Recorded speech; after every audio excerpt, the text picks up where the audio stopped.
Well, Benson, I want to go back a little bit to your first fight at 170 pounds. Incredible win for you, man. I thought it was an inspiring fight. But was there any point in that fight where you thought, I made a mistake, man. These guys are way too big for me? Nah, never quite to that point. But definitely, I expected to be Brandon to be a little bit stronger than me, and he was. 6'2", 6'3", 195 or so. But what I wasn't expecting was like the leverage. You expect certain things of your opponents. One thing I wasn't expecting that I missed out on was like his leverage point. Definitely different than guys more my size, So after you get done with that fight, what's your mindset, your logic? Are you thinking, gosh, maybe I should go back to 155, or what made you say, no, 170 is the way to go for right now? Well, going against one of the 70-pound division's larger guys, big guy, large, about as big as there is at 170, and still having, pretty decent success against him. It gave us a lot of confidence at 170. If we can go against one of the larger guys, we feel that, we can have success against some of the guys who don't have such as big a physical advantages as he has over me, So, we decided to keep going and see how it goes. Well, you've been a part of a lot of big fights in your career. This one's not a championship fight, but I know this one's got a special place in your heart. So just talk about the emotion and the feelings and what it's like for you. This is a special fight. Oh, well, yeah, if your career goes the way it's supposed to go, your next fight is always should be a bigger fight, different set of circumstances, larger, more media, first time in the UFC, first time on the main event, first time this, first time that, So this is just that. My career has thankfully gone that way. I've been pretty blessed in my career, and to be a part of such a historic event. You guys have seen the crowd here. It's amazing at weigh-ins. It's pretty crazy, So just to be a part of it, I'm pretty happy that I can be a part of it. I'm pretty happy that I can, be on the card. Pretty happy I can be the main event here in Korea. So it's just awesome, man, and I'm soaking it up. Very cool.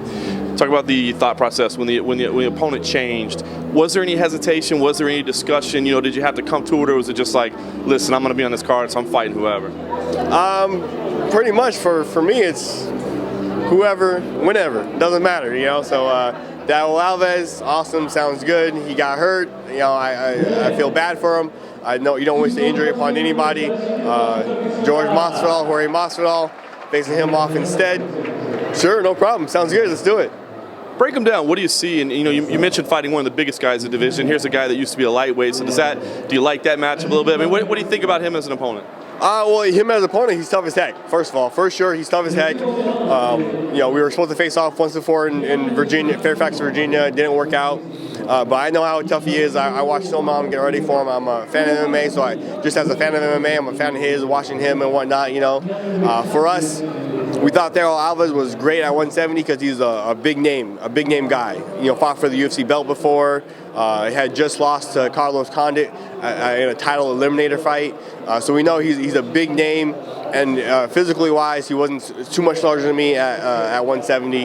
Jorge Masvidal probably doesn't have quite as big of a name. Among us fighters, we know how tough Jorge Masvidal is. So we know how tough he is. But among the general public, general fans, they don't quite understand the name, realize how tough he is compared to Darryl Alves. So we were a little bit disappointed about that. But it is what it is. So we gotta go out there and have a impressive performance against him. I initially thought the 170 thing was going to be a one-off, just try it out and see how it goes. But it looks like this might be your career path now. Are you prepared to say that welterweight is where you're going to finish your career, or are you still leaving lightweight open for the future? Definitely still leaving lightweight open. If I'm looking to earn a title shot. I'm looking to get that belt around my waist again. Doesn't matter whether it's at 155 or 170. I'm going to work my butt off. I'm going to earn a title shot, and I want to do it as soon as possible. If that's at 170, awesome, sounds good. If it's at 155, that's okay too. You made it clear you're going to test free agency after that. Fair play to you. Are you prepared to maybe have to leave the UFC, or is there a part of you that says, gosh, I hope this works out because I really like fighting here, or is it bottom line, got to take care of the family, and wherever the money is, the money is? I, first of all, absolutely intend to take care of my family, for sure. And, secondly, on top of that, I intend on retiring in the UFC, so. We'll hope it works out for the best. Saturday night, what are we going to see? What kind of fight is it going to be? You mentioned the type of fighter that Masvidal is. Is he going to be able to lure you into that firefight? Are you going to try to play it smart? What are we going to see on Saturday night? Hey, come Saturday night, Mossfell's gonna walk forward. We know how tough he is. We know he's game. He's game bred. You know, I'm going forward too, and we're gonna see who the better man is come Saturday night.